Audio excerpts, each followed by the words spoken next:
Hello' guys, আজি আপোনালোকক দেখুৱাইছোঁ আমাৰ লাই শাকৰ বাৰীখন। চব এইপিনে আমাৰ লাই শাক। কম মাটিতে আপোনালোকে এই খেতি কৰিব পাৰি। আপোনালোকৰ যদি এনেকুৱা যদি ঘৰত ভেটি ৱাল মাৰি থোৱা আছে পকা, আপোনালোকে মাটি তুলি বা মাটি নোতোলাকৈ আপোনালোকে খেতি কৰিব পাৰে। চব সেইপিনে সাৰ দিয়া নাই, ইয়াত এইবিলাকত কোনো সাৰ দিয়া নাই, পানী দিয়া হৈছিলে অকল। চব ইমান ডাঙৰ ডাঙৰ হৈ গ'ল।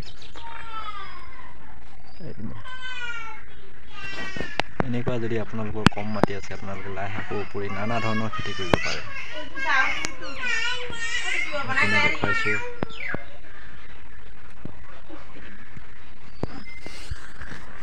আছে আপোনালোকৰ ঘৰ ভেটি এনেকৈ যদি বনাই থোৱা আছে, আপোনালোকে চব ছাগলী সোমাব নোৱাৰে, কুকুৰা সোমাব নোৱাৰে, গৰু সোমাব নোৱাৰে। ইমান কম মাটিতে আপোনালোকে শাকৰ খেতি কৰিব পাৰে। এইপিনে চব এইপিনে পদুনা হয়, পদুনা ৰুই থোৱা আছে। এইপিনে আপোনালোকৰ দেখিছোঁ কাটাহিয়ে বোনা ৰুই থৈছোঁ ঘৰৰ ভেটিত দেই। পিনে অকণমান দূৰত আছে তিয়ঁহ হয়, তিয়ঁহ লাগিছে। এইপিনে চব তিয়ঁহ লাগিছেই, তিয়ঁহ গছৰ এইপিনে পদুনা।